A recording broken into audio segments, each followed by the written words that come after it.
Boa tarde, galera. Todo mundo bem? Boa tarde. Boa noite, professor. Boa tarde, boa noite, né? Verdade. Boa noite, professor. Boa noite, sejam bem-vindos, galera. Hoje nós vamos fechar aquela parte de movimentos sociais e vamos entrar no último módulo de filosofia, que é os pensadores do século XX. Tá? Hoje, se tudo der certo, a gente entra no último módulo de filosofia. Na nossa última aula, nós viemos falando sobre os movimentos sociais, uma das formas, digamos assim, mais autênticas de expressão da democracia.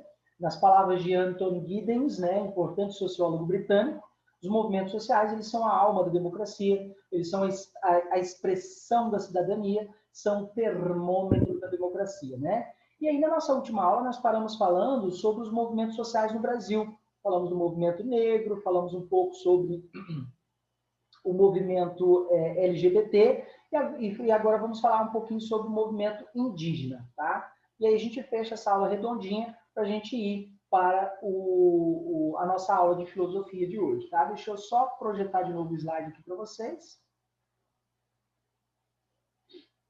Beleza. Todo mundo consegue visualizar o slide aí? Está aparecendo para vocês? Sim. Sim. Tá, show de bola. Vou colocar a tela cheia.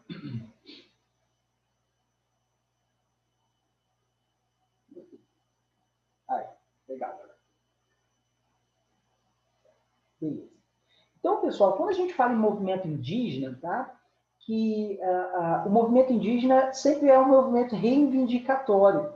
O que eles geralmente reivindicam, professor, enquanto movimento social? Né? A luta pela conservação da terra, pela delimitação do espaço da terra indígena, além de, claro, lutar por educação, por saúde, diferenciado. Por que diferenciado? Porque geralmente tribos indígenas estão em lugares, né, afastados, isolados, então eles precisam de um certo cuidado especial. E, claro, o respeito e o reconhecimento da cultura e da tradição indígena, que é um outro ponto fundamental exigido pelos movimentos indígenas. Em 1967 foi criado, né, a FUNAI, a Fundação Nacional do Índio, com a função de fiscalizar, de proteger os índios, né? Em 1973 foi promulgada o Estatuto Índio, em que os povos indígenas passaram a ser tutelados pelo Estado, ou seja, passaram a estar sob a proteção do Estado. E a Constituição de 1988 ela é bem clara. A Constituição de 1988 ela diz que é dever da União zelar pelos direitos e proteção e amparo dos índios. Então, os índios estão sob a proteção, sob a tutela do Estado. Tá? Agora, o último grande movimento social, reformista, reivindicatório da história do Brasil foram as Jornadas de Junho, também conhecida como a Copa das Manifestações, que aconteceu ali entre junho, mais ou menos, e julho do ano de 2013, tá? Que foram, na verdade, uma série de manifestações civis públicas que tomaram várias capitais brasileiras, entre abril e até julho, mais ou menos, por questões latentes como os escândalos de corrupção envolvendo o governo na época, o elevado gasto com a Copa do Mundo, a Copa de 2014, o gasto brasileiro chegou a 33 bilhões, né? Aí eu sempre fiquei imaginando, meu Deus, o que poderia ser feito com 33 bilhões? É muito dinheiro, galera. É mais dinheiro do que foi aplicado no Plano Marshall, o plano de recuperação econômica da Europa depois da Segunda Guerra Mundial. É muito dinheiro. 33 bilhões daria para construir milhares de escolas, milhares de hospitais no Brasil, e o Brasil gastou esse monte de dinheiro, sabe? Para proporcionar uma Copa do Mundo no Brasil, a qual o Brasil perdeu de 7-1 para a Alemanha. Pequeno detalhe, né? E, claro, também os gastos com a Olimpíada, que seria organizado em 2016, né? Os gastos com as Olimpíadas. E tudo começou com o aumento da passagem por 20 centavos em vários municípios brasileiros, como São Paulo, Recife, Belo Horizonte, Porto Alegre. Tá? Aí me vem o comentarista da Rede Globo, Arnaldo Jabor. Tá? Eu, particularmente, eu gosto do jeito que Arnaldo Jabor escreve, embora não concorde muito com ele. Galera, alguém está com o microfone ligado aí? Desliga o microfone aí, alguém? Lá? Obrigado. E aí o Arnaldo Jabor, ele veio fazer um comentário na Rede Globo, um comentário, digamos assim, tosco, né? Dizendo que era um bando de filhinhos de papai reclamando por 20 centavos. E aí, cara, isso tomou uma proporção sem igual, tá? Por exemplo, quando a gente fala de organização desse movimento social e do meio de enfrentamento, o movimento social, esse movimento de jornadas de junho, eles se organizaram primeiro nas redes sociais e depois se organizaram grandes passeatas, organizadas principalmente pelo Movimento Passe Livre, pelo MBL, Movimento Brasil Livre, que se diziam na época apartidários. Hoje nós sabemos, né, que não havia nada de apartidário, muito pelo contrário, está todo mundo na política, né? Todo mundo se candidatou e se elegeu nas últimas eleições. E a principal forma de mobilização teve início nas redes sociais e ganhou as ruas, em passeatas formadas por multidões. A Grande Vitória, por exemplo, a galera passou a Terceira Ponte, né? E foram as maiores manifestações desde as diretas já, tá? Desde as diretas já e dos caras pintadas, por a maior manifestação civil pública do Brasil. Frases como: o gigante acordou, não é só por 20 centavos, vem para a rua, né? Queremos saúde para padrão FIFA, né? Deram, digamos assim, um tom humorado, né, às manifestações. Eu sempre digo que o Brasil ele tem esse humor característico, é fruto da nossa cultura, e a internet, então, nem se fala, a internet transborda esse humor brasileiro, né, em memes, e isso se fez verdade também nas faixas. Por exemplo, olha aí, enfia os 20 centavos no SUS, né?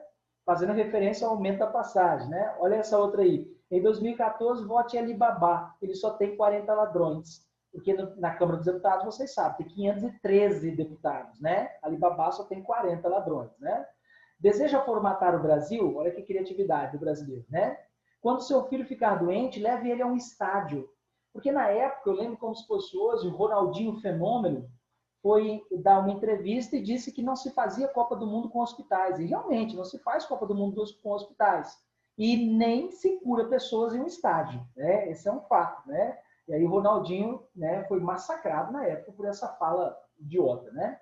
Era um país muito engraçado, não tinha escola, só tinha estádio, ninguém podia protestar não, porque a PM sentava a mão. Interessante, criatividade, né? Brasileiro, né? Mãe, desculpa, deixei o quarto bagunçado para arrumar o país. Olha a criatividade, né? O Brasil é o país do futebol, porque o futebol não se aprende na escola, realmente. Tá? Se o futebol se aprendesse na escola, no Brasil não seria o país de futebol.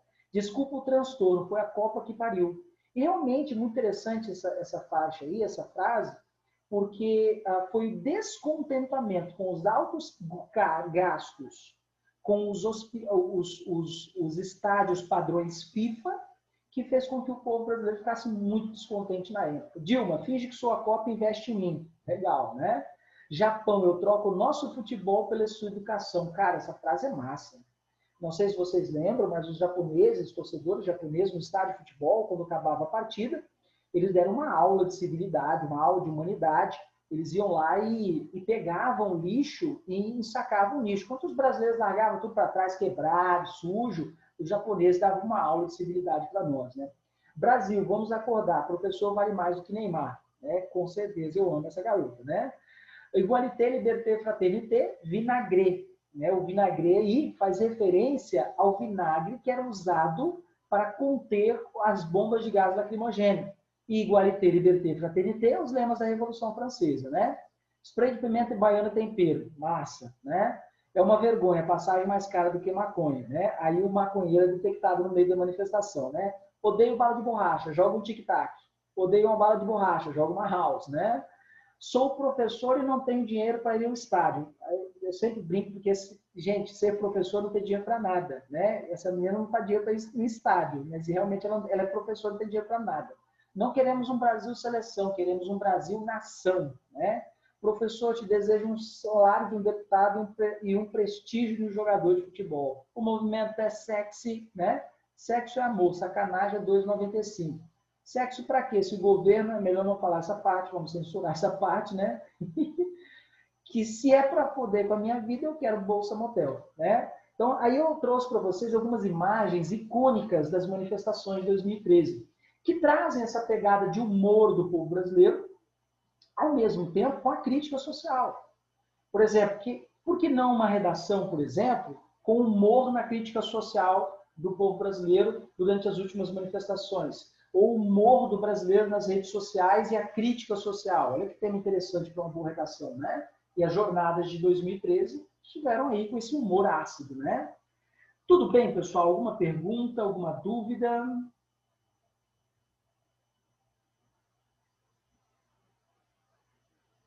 Não, professor, tudo Não. bem. Voltando então aqui, agora a gente vai então lá para a nossa aula de filosofia. Deixa eu abrir aqui o slide aqui para vocês.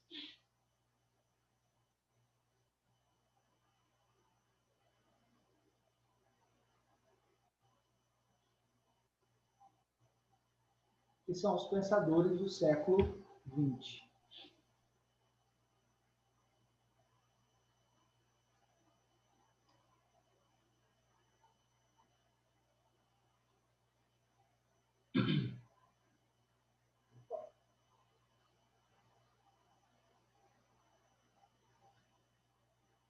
Beleza, galera. Agora a gente vai tratar do último módulo de filosofia, que são os pensadores do século XX. Tá? Nós sabemos que as duas grandes tragédias do século XX, a Primeira e a Segunda Guerra Mundial, trouxeram uma transformação muito grande para as sociedades daquela época, da primeira metade do século XX, e inclusive no pensamento filosófico. Então, até o pensamento filosófico foi afetado pelas transformações decorrentes da Primeira e Segunda Guerra. Porque antes da Primeira e Segunda Guerra, a sociedade europeia, o mundo, tinha aquela crença idiota de que a Europa era superior, era civilizada, era moderna. E aí, depois da Primeira e Segunda Guerra, Primeira Guerra, 25 milhões de vidas humanas. Segunda Guerra, 75 milhões de vidas humanas, 6 milhões de judeus nos campos de concentração, 2 milhões só na Batalha de Stalingrado, 300 mil pessoas só em Hiroshima e Nagasaki. E aí as pessoas, os intelectuais, os filósofos, começaram a criticar essa ideia de civilização. Começaram a criticar a ideia de progresso, a ideia de tecnologia que levaria a humanidade ao progresso. E começaram a criar uma ideia pós-moderna chamada de existencialismo. O existencialismo é uma das mais importantes correntes de pensamento filosófico que existe até hoje, inclusive. Existem grandes filósofos existencialistas e que ajudam-nos a explicar a nós a nossa existência. Tudo bem? Então, como contexto histórico, onde é que eu posso pontuar, colocar o existencialismo? Professor, deixa eu colocar aqui em tela cheia. Ok? Onde é que eu posso pontuar o existencialismo? O existencialismo ele surge, né, como uma resposta às tragédias que foram as tragédias da Primeira e Segunda Guerra Mundial. Nós podemos dizer que as raízes da filosofia existencialista estão no autor que a gente estudou, Friedrich Nietzsche, e também no dinamarquês Søren Kierkegaard, mas principalmente em Friedrich Nietzsche. E podemos dizer que Nietzsche preparou o terreno para a filosofia existencialista. E o existencialismo ele surge em oposição às ideias de civilização, às ideias de superioridade de raça, de positivismo, a ideia de progresso. Tá? Surge como uma filosofia voltada para compreender a existência humana e a finitude da vida. E dentre as características mais fundamentais do existencialismo, a gente pode destacar a existência humana como o centro das reflexões. Tá? Esse é o centro, esse é o foco do existencialismo, a existência humana. Se opõe ao positivismo, se opõe à ideia de progresso, se opõe à ideia de que existe civilização superior e inferior, e a posição contrária, e em oposição contrária, a ideia de determinismo. Sabe aquela ideia de determinismo de que existe algo que determina que eu seja assim? O famoso complexo de Gabriela, né? Eu nasci assim, eu sou mesmo assim, eu vou ser sempre assim, Gabriela, né? O famoso complexo de Gabriela. Foi Deus que quis. Essa ideia de que Deus determina tudo, ou que você já nasceu determinado para isso. O existencialismo ele não acredita nessa ideia de determinismo, tá? E o existencialismo, né? Ele tem como fundamento, né, basicamente, construir a vida a partir da própria consciência. Ele busca a felicidade na vida concreta e não na vida material. Isso é interessante. Porque a maior parte das pessoas que acreditava na ideia do positivismo acreditava que os avanços da tecnologia, os bens de consumo da tecnologia, iriam trazer felicidade ao homem. E aí o existencialismo surge justamente para combater essa ideia, defendendo a tese de que a felicidade só pode ser encontrada na vida concreta do homem, né? E entender que a morte é um elemento que dá sentido à vida. Já já a gente vai falar nessa ideia da morte como elemento que dá sentido à vida. Tudo bem até aí, galera? Alguma dúvida no existencialismo? Não, professor. Não, professor. Ok. Onde é que está a origem do existencialismo? O existencialismo surgiu numa outra corrente filosófica chamada de fenomenologia. Tá? Fenomenologia. O principal grande nome da fenomenologia é o alemão Edmund Husserl. Tá?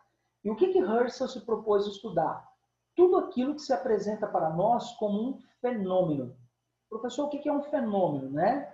É tudo aquilo que acontece sendo perceptível aos nossos sentidos. A nossa audição, visão, tato, paladar e etc. Só para a gente lembrar, foi o Immanuel Kant quem primeiro propôs estudar os fenômenos e os noúmenos. Então, essa ideia de fenômeno surgiu com Immanuel Kant. E aí você, nesse exato momento, está ouvindo minha voz. Minha voz é um fenômeno. Você, nesse exato momento, está me vendo, né? Eu sou um fenômeno aí para você. Você vê o computador, vê o tablet, vê o celular que você está aí na sua mão, e isso é um fenômeno, tá? Agora, olha que fenômeno interessante. Vai aí no seu braço e belisca bem forte. A dor é um fenômeno. Então, tudo aquilo que podemos ver, tocar, ouvir, experimentar com os nossos sentidos, se apresenta como nós como fenômeno. E se é um fenômeno, existe. Ok? Isso segundo a fenomenologia de Edmund Husserl. Tá? E o Edmund Husserl também argumenta que o mundo é um fenômeno possível de ser compreendido e que precisa ser revelado. A nossa consciência sobre tudo que existe no mundo, né, ela está diretamente relacionada aos fenômenos que nós vemos, observamos, ou seja, aquilo que experimentamos. Ou seja, então existe, né, a existência, ela precede a essência. Ou seja, primeiro as coisas existem, depois é que nós damos sentido às coisas. Então, tudo que existe no mundo, por si só, ela pode ser perceptível aos nossos sentidos. E é depois que nós damos sentido, essência, àquilo que existe. Como assim, professor? Vamos lá. Uma flor, ela existe? Né? Se você pode sentir o cheiro de uma flor, se você pode observar as cores da pétala de uma flor, se você pode tocar na maciez da seda da pétala da flor, então ela existe. Agora, é só depois de perceber que a flor existe que eu dou sentido à flor como, por exemplo, um símbolo do amor. Que você entrega lá um buquê de flores para sua namorada, então um buquê de flores, a flor simboliza o meu amor para com. Então, a essência de uma flor só é determinada depois que eu experimento. Então, primeiro vem a existência, depois a essência. Uma flor como símbolo do amor só virá depois da minha experiência com essa flor. Ou seja, de eu perceber o fenômeno que a flor é. A flor é um fenômeno. E o método fenomenológico diz basicamente o seguinte: vamos observar, descrever aquilo que é perceptível aos sentidos e aquilo que aparece à nossa consciência humana como um fenômeno. Então, o método fenomenológico é basicamente um método de observação e descrição. É isso que é, tá? E aí, dentre os existencialistas mais importantes, nós temos o alemão Martin Heidegger. Nós vamos falar já já. Tem? Alguma dúvida até aí, galera? Alguma pergunta? Professor, o senhor pode repetir a última parte, porque meu internet está travando. O método fenomenológico? Isso. Ok. A fenomenologia é uma filosofia, né? Ela tem um método de pesquisa. Qual é o método de pesquisa e de estudo da fenomenologia? O método, resumidamente, ele se resume em observar e descrever aquilo que eu observo. Entende? Então, quando você observa um pôr do sol, Você analisa, observa, lindo as cores e você registra, descreve o que você observou. Isso é um método fenomenológico. Agora, olha que interessante. Será que o pôr do sol tem o mesmo sentido e essência que teria para mim e para você? Provavelmente não. Provavelmente, ao observar o pôr do sol, você daria um outro relato. Você descreveria de outra forma que não a minha. Por quê, professor? Porque aquilo que existe, que é o pôr do sol, o sol, ele tem um sentido para mim que não é o mesmo para você. E perceber essa nuance é o método fenomenológico. Tudo bem? Tudo, obrigada. Nada, vamos lá, galera. Dúvidas? Tranquilos? E aí agora, galera, nós vamos falar de Martin Heidegger, que é um dos mais importantes filósofos alemães existencialistas. E vocês vão perceber aqui, que vocês vão poder usar ele em vários temas de redação. Que vai desde meio ambiente, a criminalidade, a violência, a sociedade, protestos, manifestações, conflitos, redes sociais. Vocês vão perceber que ele é um coringa, tá? Vamos tratar de cada conceito que ele aborda. O Martin Heidegger, ele argumenta que antes de buscar compreender o sentido das coisas e do mundo que nos cercam, as pessoas devem buscar o sentido para a sua própria existência. Nós, como seres humaninhos nesse mundo. E isso que buscar o sentido da própria existência é o que Martin Heidegger chama de Dasein, que é esse conceito aqui, ó. Deixa eu botar aqui um ponteirinho, opção de ponteiro, aqui, ó, marca texto. Dasein. Dasein significa, tá? Foi o próprio Martin Heidegger que elaborou essa palavra, esse conceito Dasein. Dasein em alemão significa ser aí, ser no mundo e existir, existência. Então, ser aí, ser no mundo e existência ajudam a nós a entender o que é a palavra Dasein em alemão. Então, o que é o ser humano? O ser humano como Dasein. O ser humano como Dasein, ele é um ser aí, ele é um ser no mundo e ele é um ser que existe. Guarda com carinho essa informação aí que a gente vai voltar nesses tópicos, tá? Resumidamente, então, antes de buscar o sentido do mundo das coisas, nós, seres humaninhos, nós temos que nos preocupar em conhecer nosso próprio sentido e refletir sobre nós mesmos neste mundo. E vocês sabem que nós, seres humanos, somos os únicos capazes de refletir sobre nós mesmos. Para Heidegger, o ser humano não é só uma simples presença no mundo, não é um objeto no mundo. Realmente não somos. A existência humana é um fenômeno único, singular, diferente de tudo que existe. É a existência humana. E aí o Heidegger vai nos dizer o seguinte, ele vai argumentar que o ser humano é um ser no mundo. O que é o ser humano como ser no mundo? Nós não estamos sozinhos nem isolados. Nós estamos em um mundo.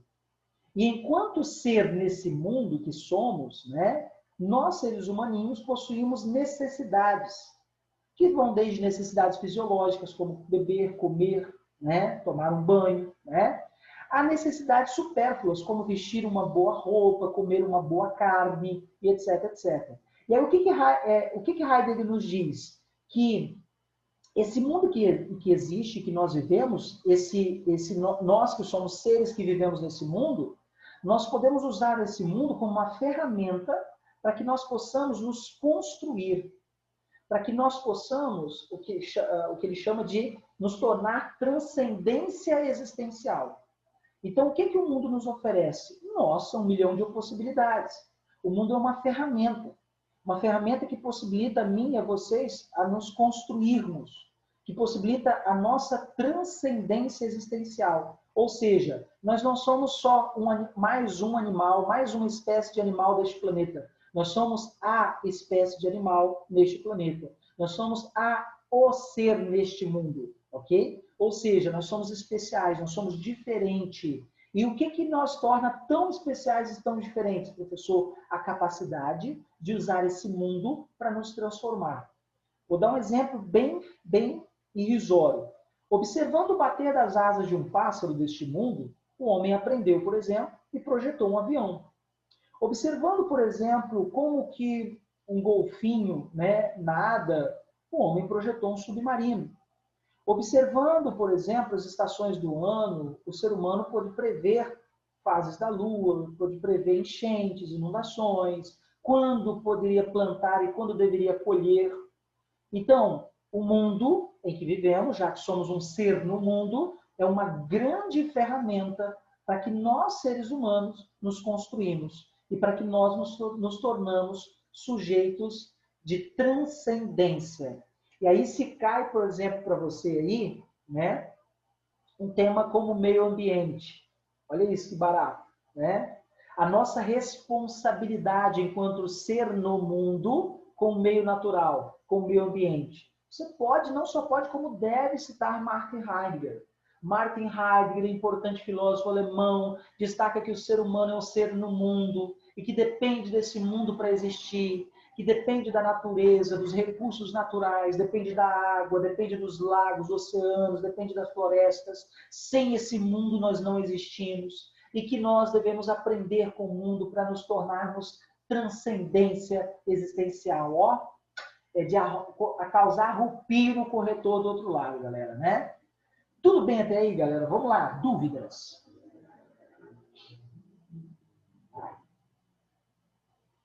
Todo mundo entendeu? Tranquilo, professor. Beleza? Show de bola. E aí um outro conceito muito importante que o Martin Heidegger nos traz é o conceito de ser com os outros. Você é um ser no mundo, mas além de ser um ser no mundo, você não está sozinho. Nós somos seres com os outros. Não existe um sujeito isolado no mundo. O que há, na verdade, são um conjunto de eus, que estamos constantemente em relação uns com os outros. Então, eu não estou sozinho nem isolado, vocês não estão sozinhos nem isolados, eu não consigo viver sozinho, vocês não conseguem viver sozinhos. O mundo em que vivemos é um mundo do ser com os outros, ok? E, olha o que Martin Heidegger vai nos dizer, cuidar dos outros é a base da vida em sociedade. Cai temas sociais como miséria, pobreza, desigualdade. Martin Heidegger você pode usar. Você pode destacar Martin Heidegger, seu conceito de o ser com os outros, em que nós somos responsáveis pela vida dos outros e que devemos nos colocar à disposição do outro, cuidar do outro. Isso é uma ideia do ser com os outros em Martin Heidegger. Temas como pobreza, miséria, desigualdade social, cai como uma luva esse conceito de ser com os outros. Tá? Também, o ser humano é um ser para a morte. Aqui estão as ideias mais interessantes de Martin Heidegger. A morte, galera, ela está para todo ser vivo. A minha avó, 70, ela vai cacetada aninhos, ela tem uma frase que é de uma filosofia muito profunda. Minha avó diz que para morrer basta estar vivo. Olha isso, olha que massa isso. Para morrer basta estar vivo. E o Martin Heidegger argumenta que é justamente a morte que dá sentido à nossa vida, que dá sentido à nossa existência. É o medo e a angústia frente à morte que nos leva a projetar o futuro com fins objetivos e lutar pela vida. É o medo e a angústia em relação à morte que nos leva a querer viver. Por que você levanta cedo? Por que você vai ao trabalho? Por que você vai estudar? Por que você está agora, nesse exato momento aqui? Porque você tem medo da morte. E você quer ter uma vida de qualidade. Você quer melhorar a sua qualidade de vida. Quer ter um emprego de qualidade, quer ganhar bem, quer entrar numa universidade. Então, isso te motiva. Então, o ser humano age como age, pensa como que pensa, porque ele tem um medo, um temor em relação à morte. Sendo assim, o que é a vida autêntica? Segundo Martin Heidegger, uma vida autêntica é viver para a morte. E não temer a morte. Você não precisa ter medo da morte. Porque a morte é certa, vai acontecer. Então você tem que viver para morrer. E é justamente nessa angústia da morte que você busca uma razão para a sua vida. Isso é bem filosófico, né? Outro conceito de Martin Heidegger é a angústia da morte. De que é necessário, né, sentir essa angústia de ser um ser para a morte.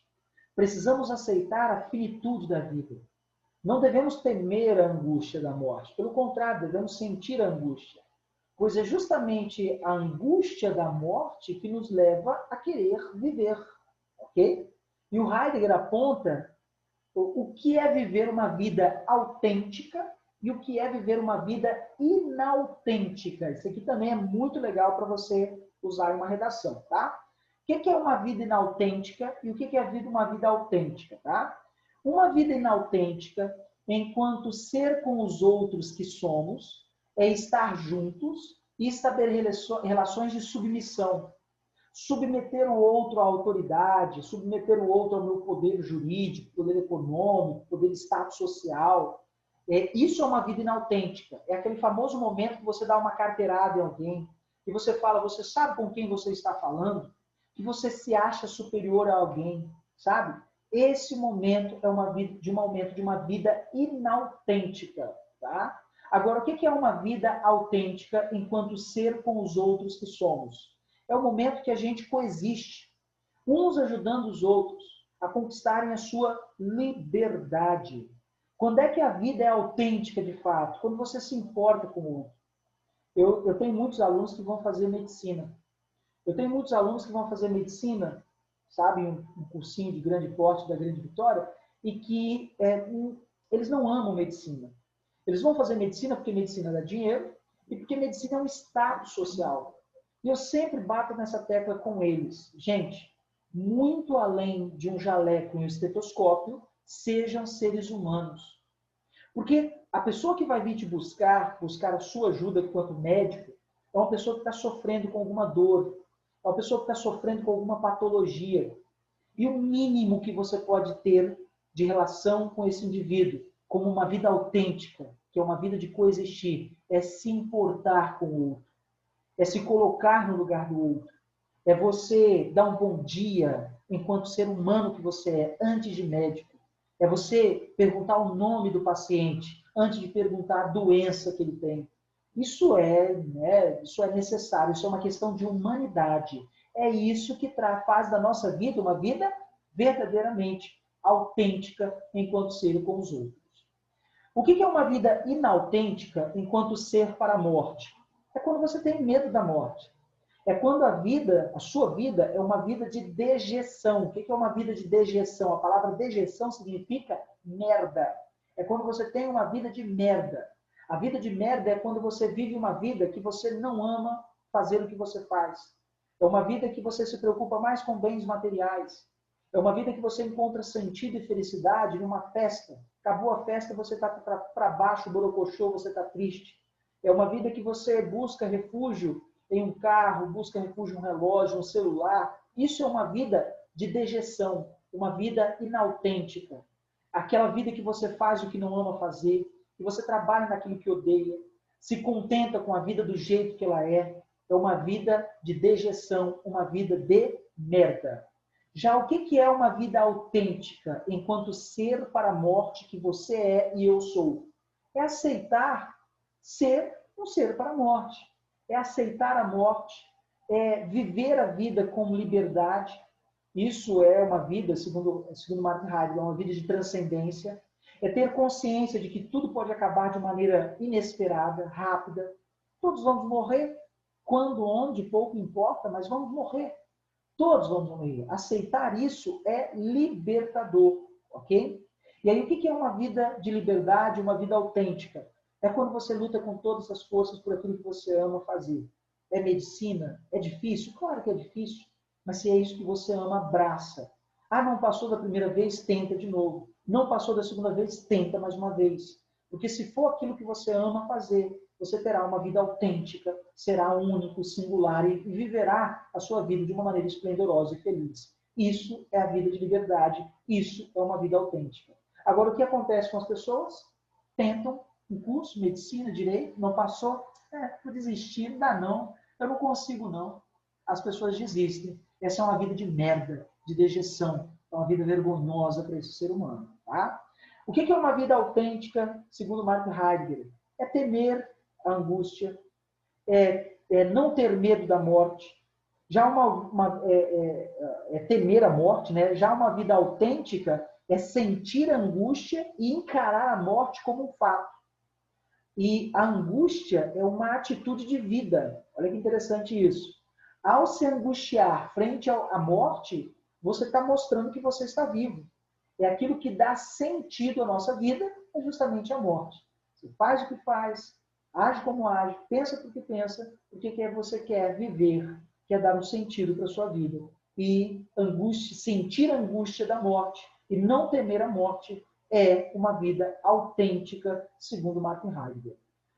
Tudo bem até aí, galera? Vamos lá, pergunta. Professor, eu tenho uma dúvida que, por exemplo, porque eu queria saber se a gente pode relacionar esse conceito de vida inautêntica e vida autêntica com, por exemplo, formas de governo, porque quando eu bati o olho nas duas primeiras, eu pensei, por exemplo, numa ditadura, onde o povo é submisso do Estado.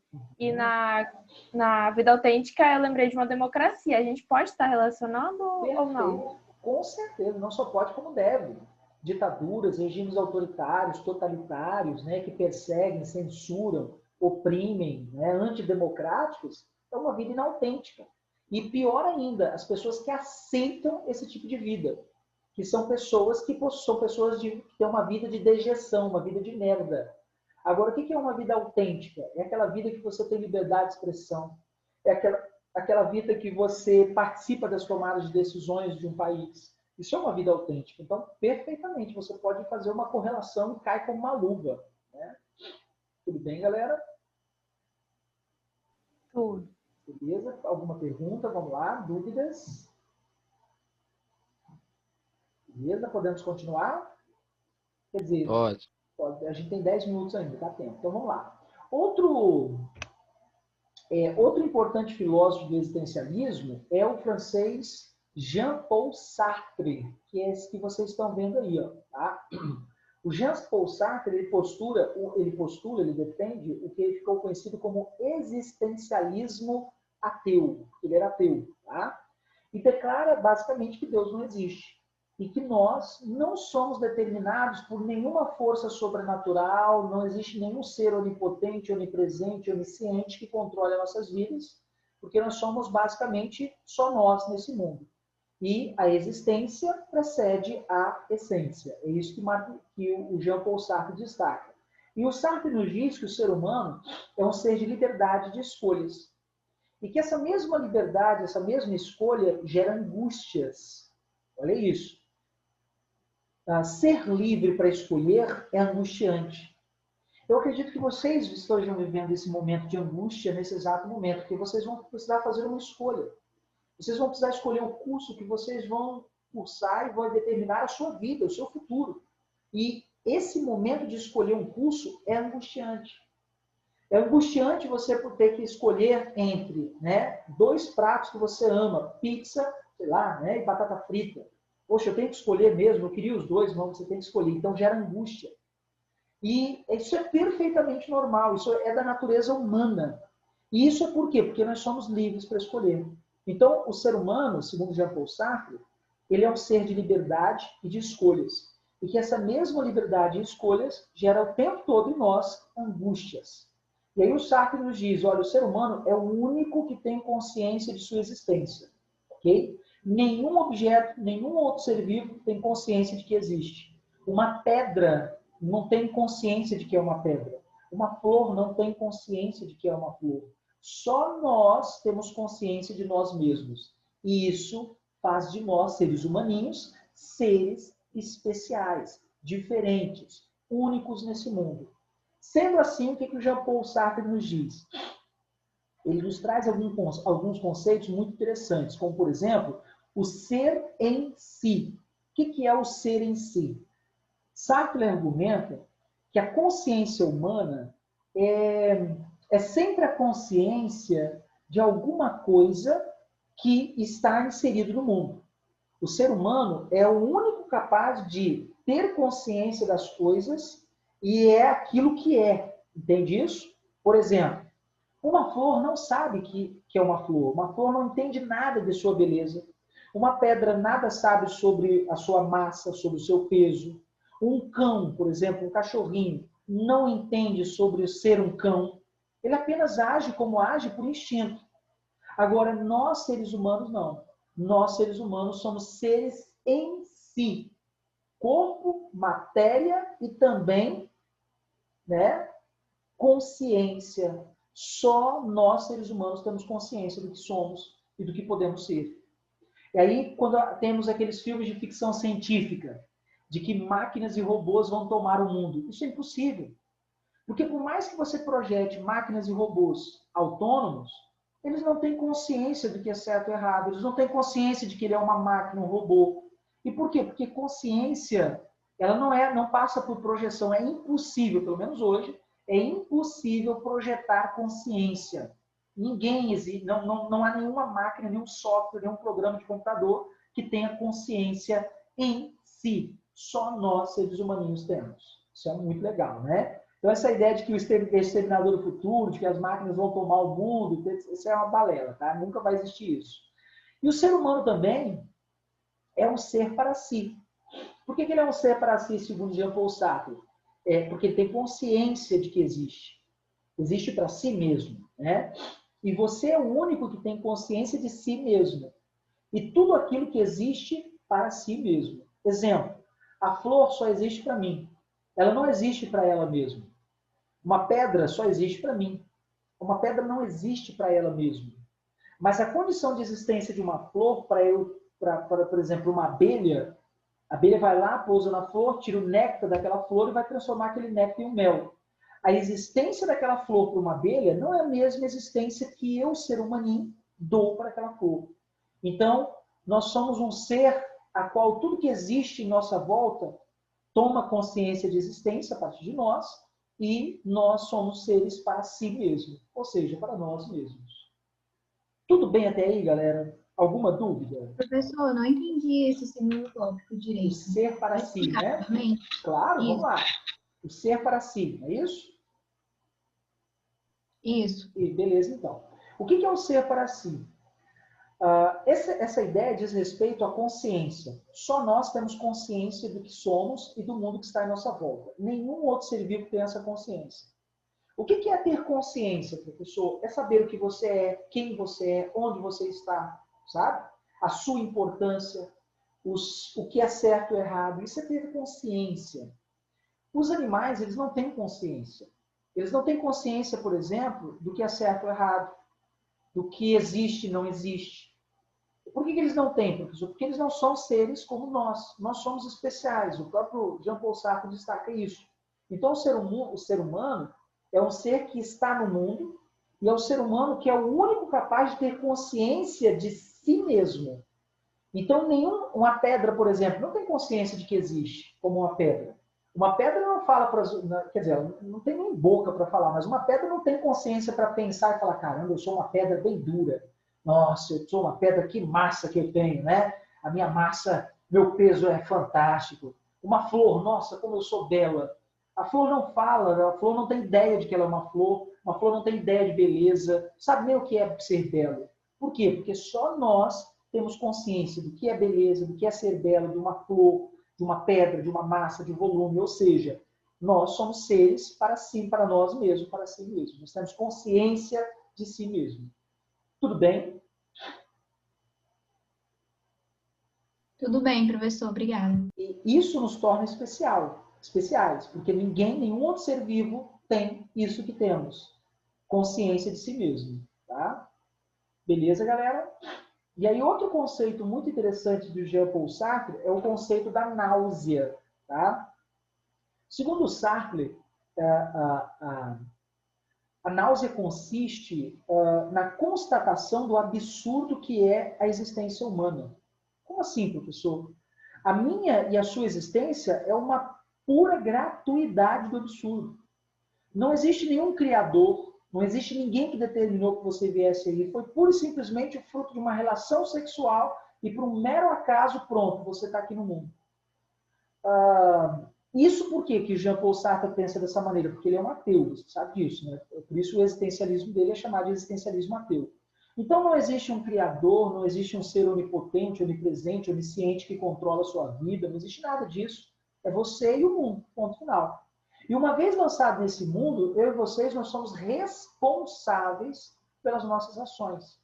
E estamos condenados a sermos livres o tempo todo. Somos livres para fazer escolhas, para agir, e isso gera angústia. Acredito eu, repito, que vocês nesse exato momento estão vivendo a angústia de ter que escolher uma profissão, do que vai prestar para o vestibular. E vocês precisam escolher. E esse momento de escolha, né, que é importante, gera angústia. E outro conceito de Jean-Paul Sartre é o conceito de nada, ou nada, né? É a falta de sentido. Não existe sentido para mim e para a sua vida. Como assim, professor? Não existe. Pelo menos não determinado. E isso parece um problema, mas não é um problema. Pelo contrário, é justamente a falta de sentido para nossas vidas que faz com que nós mesmos buscamos o sentido para nossas vidas. Porque se algum ser superior, ou você já nascesse, você vai ser o médico. Aqui, ó, já está tatuado no seu corpo, ó, medicina. Não. Você é livre para fazer escolhas. E é justamente essa falta de sentido que nos leva a buscar sentido para as nossas vidas. E é por meio das nossas escolhas que damos sentido às nossas vidas, uma vez que somos livres. O Sartre mesmo nos diz, o homem nada mais é do que aquilo que ele faz de si mesmo. Não existe nada que determine o ser humano. Não existe nada de ideia daquele famoso complexo de Gabriela. Ah, eu sou assim mesmo, né? Eu sou mesmo assim, eu nasci assim, eu vou ser sempre assim. Não, pelo contrário. Você pode mudar a sua realidade, você pode se construir, ser quem você quiser ser. Por quê? Porque você é livre. Ninguém te determina. Nem a natureza, nem um suposto ser sobrenatural, nada determina a sua vida. E repito, porque que Jean-Paul Sartre pensa dessa maneira, que ele é um ateu, né? E aí o Sartre nos diz ainda que a existência precede a essência. Primeiro a pessoa existe, e só depois ela define quem será, Professor, o que ela será. Pode falar? desculpa interromper, mas deu horário já. Ah, deu horário, né? Então, vou fazer o seguinte, na próxima aula eu volto daqui, ó, a existência que precede a essência. Tudo bem? Ô, Tá bom, professor, professor. Pode coisa falar. rápida. Pode falar. A existência precede a essência, Uhum. não foi só o Sartre que falou, no caso, você Não. não falou isso antes? Sim, foi o Martin Heidegger primeiro. Uhum. Ah, tá, entendi. Bem, beleza, galera? Show? Galera, Show, um professor. abraço, boa aula para vocês aí. Daqui a pouco... Tchau, professor. Boa noite. Boa noite. Boa noite, bom descanso para vocês, boa aula. Tchau, tchau.